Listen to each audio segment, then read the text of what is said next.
Extreme 250 আমি launch করব ইনশাআল্লাহ। আমার কেসিবি অলরেডি অর্ডার করা আছে, চলে আসবে। হ্যালো বন্ধুরা, সকলে কেমন আছেন? আশা করি আপনারা সকলেই অনেক ভালো আছেন। চলে আসলাম আরও একটি নতুন ভিডিও নিয়ে।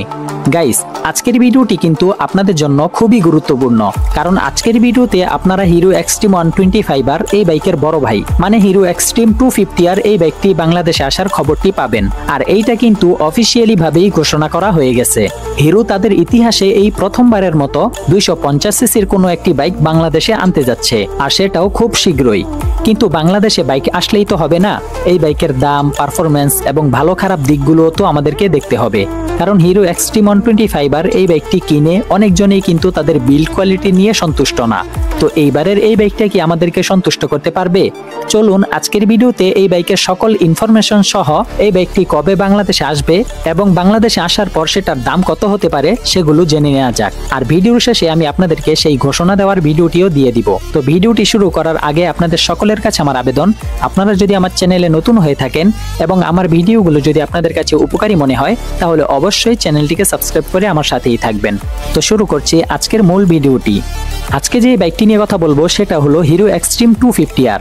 শুরুতে এই বাইকের লুকস নিয়ে কথা বলতে গেলে এই বাইকটি সম্পূর্ণ নেকেড স্পোর্টস বাইকের আদলে তৈরি করা হয়েছে এবং এই বাইকের লুকস খুবই স্ট্রিট ফাইটার লুকসে দেখা যায় এবং সাথে রয়েছে মাস্কুলার বডি এবং শার্প ডিজাইন। আপনাদের কাছে এই বাইকের লুকসটা কেমন লাগে তা অবশ্যই কমেন্টে জানাবেন। আমার মতে এই বাইকটা যেহেতু সম্পূর্ণ নেকেড স্পোর্টস বাইক সেহেতু এই বাইকটা সকল যুবকদের কাছেই পছন্দ হবে। তো এরপরে কথা বলা যাক একটি বাইকের সবথেকে মূল পার্টস ইঞ্জিন নিয়ে। এই বাইকের ইঞ্জিনে ব্যবহার করা হয়েছে 250 সিসির একটি ইঞ্জিন, যাতে রয়েছে 4 stroke 4 valve single cylinder liquid cooling system এবং এই বাইকের ইঞ্জিনটি হলো ডিওএসসি ইঞ্জিন। আপনারা যারা এসওএসসি এবং ডিওএসসি ইঞ্জিনের মধ্যে পার্থক্য বোঝেন না তারা আমার আই বাটনে দেওয়া থাকবে, এই ভিডিওটি দেখে আসতে পারেন। সেখানে আপনারা এসওএসসি এবং ডিওএসসি ইঞ্জিনের মধ্যে পার্থক্যটা বুঝতে পারবেন। তো এই বাইকের থেকে আপনারা ম্যাক্সিমাম পাওয়ার পাবেন 29.5 বিএইচপি 9250 আরপিএম এ এবং ম্যাক্সিমাম টর্ক পাবেন 25 নিউটন মিটার 7250 আরপিএম এ। তো এই বাইকের ইঞ্জিনটা কিন্তু খুব বেশি শক্তিশালী। তো আপনারা এই বাইকটি যদি নেন তাহলে এর ইঞ্জিন থেকে কিন্তু আপনারা যথেষ্ট পরিমাণে পাওয়ার এবং যথেষ্ট পরিমাণে টর্ক পাবেন। তো এছাড়াও এই বাইকের মধ্যে রয়েছে ফুয়েল ইনজেকশন এবং এই বাইকের মধ্যে আপনারা স্টার্ট করার জন্য শুধুমাত্র সেলফ স্টার্টটাই পাবেন। এই বাইকের মধ্যে কিক স্টার্ট দেওয়ার কোনো অপশন নেই। আর আপনারা হয়তো অনেকেই জানেন যে বড় বাইকের মধ্যে কিন্তু কিক স্টার্টটা দেওয়া থাকে না, আর তার কারণও একটা রয়েছে, সেটা হলো বড় বাইকের মধ্যে কিন্তু আপনি শক্তি দিয়ে কুলাতে পারবেন না। মানে বড় বাইকগুলো আপনি যে কিক দিয়ে স্টার্ট করবেন সেটা খুবই কষ্টকর। তো যাই হোক, এরপরে কথা বলা যাক এই বাইকের মধ্যে আরো কি কি রয়েছে। এই বাইকের মধ্যে গিয়ার হিসেবে রয়েছে 6টি ম্যানুয়াল গিয়ার।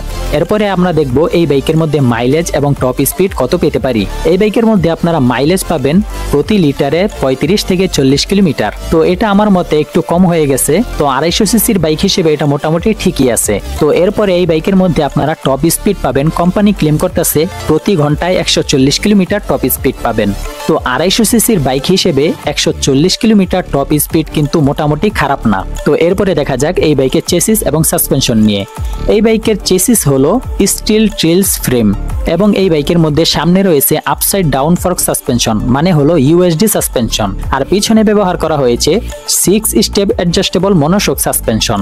এরপরে দেখা যাক বাইকের মধ্যে আরো একটি মূল বিষয়, সেটা হলো ব্রেকিং নিয়ে। এই বাইকের মধ্যে ব্যবহার করা হয়েছে ডুয়েল ডিস্ক এবং সাথে রয়েছে ডুয়েল চ্যানেল এবিএস। সামনের ডিস্কের মাপ হলো 320 mm এবং পিছনের ডিস্কের মাপ হলো 230 mm। এই বাইকের সামনের ডিস্কটা কিন্তু প্রায় চাকার মতোই বড়, মানে বিশাল বড় একটি ডিস্ক ব্যবহার করা হয়েছে। এবং টায়ার হিসেবে এই বাইকের মধ্যে সামনের টায়ার হলো 110/70 সেগমেন্টের একটি টিউবলেস টায়ার এবং পিছনের টায়ারটি হলো 150/60 mm এর একটি টিউবলেস টায়ার। তো বুঝতেই পারতেছেন এই বাইকের মধ্যে কিন্তু R15 এর থেকেও মোটা টায়ার ব্যবহার করা হয়েছে। তো এরপরে দেখা যাক এই বাইকের সর্বমোট উচ্চতা, প্রস্থ এবং ওজন নিয়ে। এই বাইকের ওভারঅল দৈর্ঘ্য হলো 2023 mm এবং ওভারঅল প্রস্থ হলো 828 mm। মানে এই বাইকটা কিন্তু যথেষ্ট মোটাও রয়েছে এবং লম্বাও রয়েছে। এরপরে এই বাইকের গ্রাউন্ড ক্লিয়ারেন্স হলো 167 mm এবং এই বাইকের সর্বমোট ওজন হলো 167 কেজি। ভাবতে পারতেছেন এই বাইকের ওজন কিন্তু R15 ভার্সন 4 এর থেকেও ভারী। এবং এই বাইকের মধ্যে ফুয়েল ট্যাঙ্ক ক্যাপাসিটি হলো 11.5 লিটার মানে 11.5 লিটার এবং এই বাইকের সিট হাইট হলো 806 mm। তো এই বাইকটা যারা 5 ফুট 2 ইঞ্চির নিচে আছেন তারা কিন্তু একটু চালাতে কষ্ট হবে, আর এই বাইকটা যারা লম্বা আছেন তাদের জন্য একদমই পারফেক্ট। এরপরে এই বাইকের মধ্যে ব্যবহার করা হয়েছে 12 ভোল্টের একটি ব্যাটারি, এবং এই বাইকের মধ্যে হেডলাইট, টেল লাইট, ইন্ডিকেটর সবকিছুই ব্যবহার করা হয়েছে ফুল এলইডি সেটআপ। এবং এই বাইকের সামনের হেডলাইটটা কিন্তু প্রজেক্টর হেডলাইট। এই কারণে একটা সমস্যা থাকে, সেটা হলো যদি লাইটটা নষ্ট হয়ে যায় তাহলে কিন্তু আপনার মাথাটাও চেঞ্জ করতে হয়। তো এরপরে এই বাইকের মধ্যে স্পিডোমিটার, অডোমিটার, আরপিএম মিটার সবকিছুই ব্যবহার করা হয়েছে ডিজিটাল মিটার। তো আমার মতে এই দামে কিন্তু এই বাইকের মধ্যে টিএফটি মিটার দেওয়ার দরকার ছিল। তো যেহেতু এটা আগেই তৈরি করে ফেলেছে সেই কারণে এটাতে টিএফটি মিটার অ্যাড করা হয়নি। তো আশা করছি বাংলাদেশে আসার আগে সেটাতে টিএফটি মিটার অ্যাড করা হতে পারে। তো এরপরে এই বাইকের মধ্যে হ্যান্ডেল হিসেবে রয়েছে পাইপ হ্যান্ডেল বার, এবং এর সিটটা হলো স্লিপ সিট। তো এই ছিল মোটামুটি এই বাইকের যাবতীয় ইনফরমেশন। তো এখন কথা হলো এই বাইকের বিল্ড কোয়ালিটিটা কেমন হতে পারে।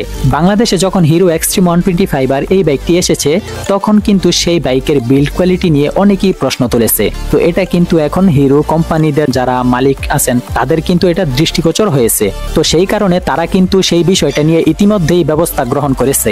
তো আশা করছি 250 সিসির বাইকটা যখন বাংলাদেশে আসবে সেই বাইকের মধ্যে তারা আগে থেকেই সেই সমস্যাগুলোকে চেক আপ করে পাঠাবেন। তো সেই ক্ষেত্রে বলা যায় যে এবারের কিন্তু 250 সিসির বাইকটার বিল্ড কোয়ালিটি যথেষ্ট ভালোই হবে।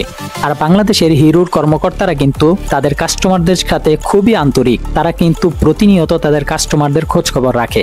সেই কারণে আপনারা হিরো এক্সট্রিম 250 আর এই বাইকটি নিশ্চিন্তে কিনতে পারেন।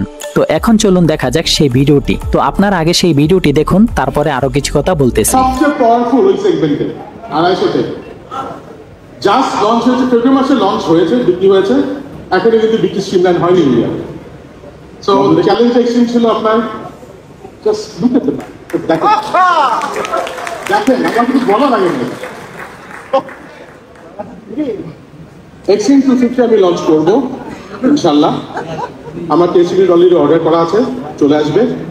এখন আমি আপনাদেরকে যে কাইন্ডলি যেটা বলি, এই বাইক অন্য লেভেল, একেবারে অন্য লেভেলের পারফরমেন্স, এবং এই বাইককে আমার সার্ভিস করতে হলে আমার অন্য লেভেলে আমার টেকনিশিয়ান লাগবে, অন্য লেভেলে ওয়ার্কশপ লাগবে। আমি টাকা দিয়ে আপনাদেরকে জগের মাল বা ঝামেলা বিক্রি করতে চাই।